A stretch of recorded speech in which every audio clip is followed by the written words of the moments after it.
And we were able to see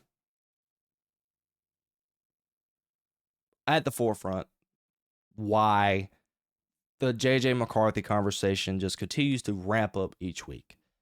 Um, is this season disappointing for the Vikings? It absolutely is. And it's the same conversation we just had about the Falcons. You have this good roster. You have all these things around you. You have a phenomenal defense. And in the same conversation, you are absolutely disposed of or anemic at the quarterback position. You had a guy in Sam Darnold last year who you won 13, 14 games with. And he's on another team and he's balling. You had the same exact roster this year. You lost no key pieces. Pretty much everyone is there outside of Sam Darnold. And you don't know if you're going to be above 500 this year. And we have to be honest about JJ McCarthy. He has flashes. And he's got me with this. He has these flashes of like, man, that's a good throw. That is a franchise quarterback type throw. But more often than not, he has the moments where it's like, what the crap was that? He threw 2 interceptions yesterday. And on both of the throws, I looked back and I was like, what the crap was that? Both of them were deep balls to Justin Jefferson.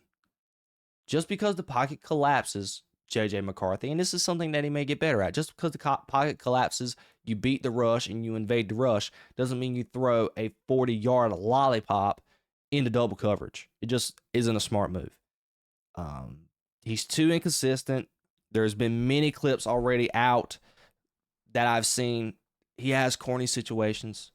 Like the video they showed last week in the locker room of the faces he was making when he got, the game ball from Kevin O'Connell. He just looked corny. And he had I don't know when this press conference was, but after yesterday's game, there was this video floating around of JJ McCarthy in a media conference saying to the media, like, he has this alter ego that he gets into that he calls 9. It's just, again, another level of corny. He does not strike me as a franchise quarterback at the podium when you say weird stuff like that. And he just doesn't strike me as a quarterback, a franchise quarterback, or a leader of men when you're just having these cringy moments on the sideline and the cringy faces that you're making. And the stuff that he says, he just sounds cringy. And when you have people like Justin Jefferson and all these type of guys that you're trying to lead to win a ball game, I think more often than not, there's probably situations where Justin Jefferson is more of a leader than JJ McCarthy. JJ McCarthy Justin Jefferson is probably the grown-up in the room in the offensive meetings. Like, we don't have time to baby this kid. Like, we got to win now. And when you look at it from the grand scheme of things, it's like, man, is this season just already far gone? And it probably is. Unless at some point he flips a switch. Skull Nation, the players, and the coaches, they're going to be highly upset over this season. The defense is good.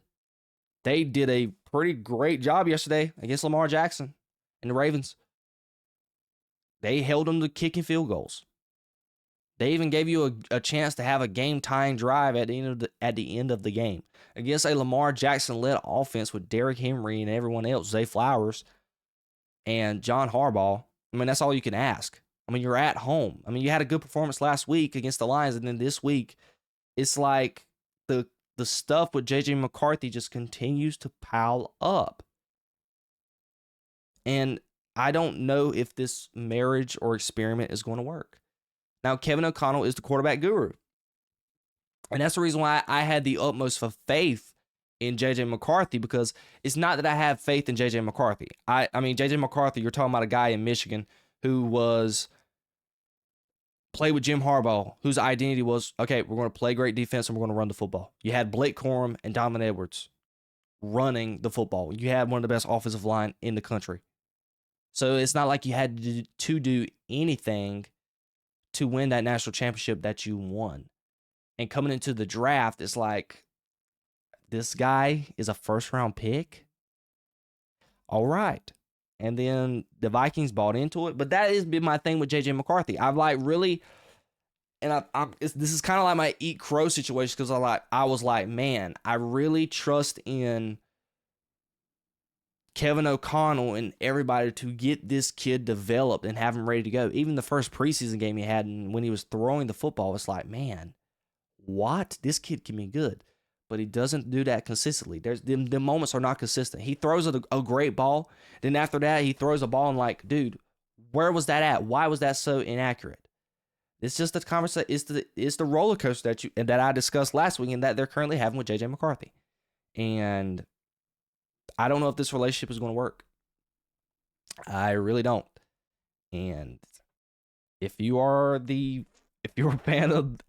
fan of the Vikings, you're sitting there like, man, did our front office like really screw this up? But that's what I took away from the Vikings. Now let's move off and pivot to the Ravens. Baltimore, pretty much, this is what I took away from it. They benefited off of the J.J. McCarthy incompetence and the turnovers that the Vikings had.